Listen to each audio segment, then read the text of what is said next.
is one of the most dangerous men I have ever come across. I have absolutely no doubt in my mind, had he not been caught, he would have gone on to kill further people. Easter Sunday 2023. Instead of laughter, hymns and the smell of roast lamb, Mercy Island woke to something darker. Ellie Baxter pushed open the gate to her parents' home. The blinds were still drawn. 2 days had passed without a single call, not even a holiday greeting. That wasn't like her mother. That wasn't like her father. She walked around to the back, peering through the conservatory glass, and then she froze. Stephen and Carol Baxter sat side by side in their armchairs, motionless, heads slumped, eyes closed, the kind of stillness you don't mistake for sleep. Panic surged. Ellie grabbed her phone. First, she dialed Luke Dit, the family friend who lived only streets away. Then, trembling, she called 999. Within minutes, Luke came running. He pressed the phone to his ear, trying to explain to the dispatcher what they were seeing. His voice wavered. "They're not moving. They've been like this for at least a day and a half." I'm the friend. They're just Right, okay. Right, are you with the patient now? They are there. Right, okay. They're like, they're sick.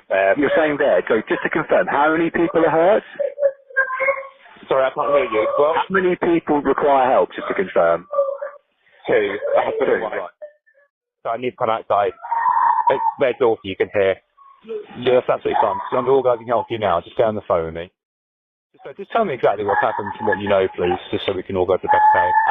Well, we just turned up to the house, and we hadn't really heard from anyone for about a day and a half. So we came round, and their daughter got here first, and I think they got around to the back, sort of through their conservatory, that they were sitting in their armchairs, not moving. Paramedics smashed a window to get inside. Cold bodies. No pulse, no blood, no forced entry, no obvious cause. Just 2 lives ended, neatly, in silence. Something about the scene was wrong. Very wrong. Mercy Island didn't look like the kind of place where evil lurked. A small coastal community, only 9 miles from Colchester, its beaches had been praised as some of the best in the United Kingdom. Generations lived and died here, attending the same schools, raising families, joining the yacht club. Stephen and Carol Baxter were among them. Successful, respected. Carol ran Sea Splash, a bathroom accessories business best known for its curved bath mats. Stephen, her husband of more than 2 decades, worked as a global lead for operational risk at a major real estate firm. Their home, worth over £1 million, sat on a quiet street in West Marseille. They should have been enjoying their retirement years, travelling, spending time with their grandchildren, celebrating holidays like Easter with family. But inside that conservatory, the image told a different story. No struggle, no sign of violence, no clue as to why. The community whispered. Had it been an accident, a carbon monoxide leak, or something far more sinister? Carol Baxter's health had been faltering for years. She was only in her 60s, but fatigue clung to her like a shadow. Doctors diagnosed Hashimoto's disease, an autoimmune disorder that attacks the thyroid gland. It left her forgetful, scattered, sometimes behaving as if she were years older than she was. Her daughter Ellie remembered silly mistakes, moments when Carol seemed lost in her own home. Concern turned into desperation. Carol would try anything to get better. Across the Atlantic in Florida, a supposed endocrinologist named Dr. Andrea Bowden prescribed herbal remedies, strange potions meant to rebalance her thyroid. Bowden sent instructions through emails. Carol trusted them. Too much. And always, there was Luke Dit, the helpful family friend. He'd arrive with smoothies, herbal concoctions, energy bombs meant to perk Carol up. He filmed her symptoms, sending videos overseas for Bowden to assess. Carol even reassured the doctor in one message, "Luke always makes all of your potions." But despite the remedies, Carol wasn't improving. In February 2022, a hospital discovered a 177mm tack lodged in her digestive system. No one could explain how it got there. Something, or someone, was poisoning her life. Luke Dit was 33, a computer science graduate who had lived on Mercy Island all his life. To most, He seemed harmless. Odd, yes. Shy. Nerdy. But kind.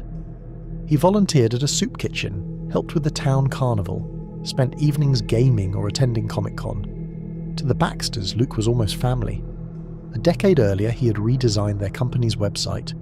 From there, he slipped deeper into their lives, sorting Carol's medications, joining her at the gym, sharing cups of tea, encouraging her when illness wore her down.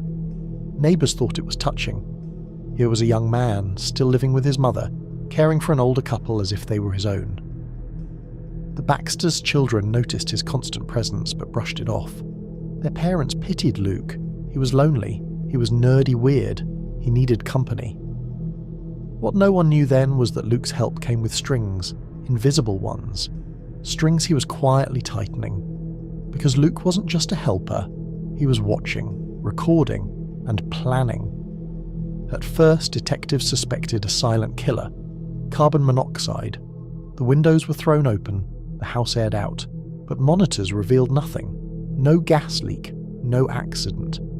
Then came the toxicology results, and with them, horror. Both Stephen and Carol Baxter had consumed lethal doses of fentanyl.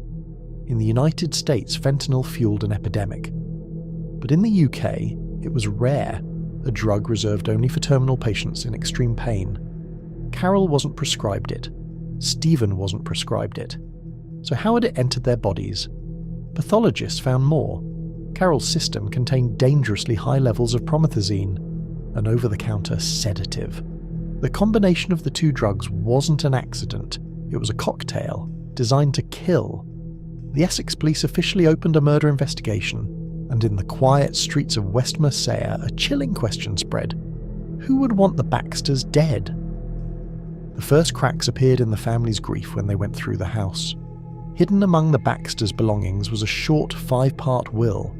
Not the official document filed with their solicitors, a new one. This will left control of Seasplash, their thriving bath mat business, not to their children, but to Luke DeWitt. Even stranger, detectives learned that less than an hour after Luke had last been seen with the couple, a transfer of £6,000 had been made into the company account. The signature on it? Stephen Baxter's. But investigators weren't convinced Stephen ever touched it. The picture was getting darker. Luke, the ever-helpful friend, the one comforting the daughter at the scene, had stood to gain control of the business. He had access to the house. He had been the last to see them alive. And now he had a motive. By July 2023, detectives had enough.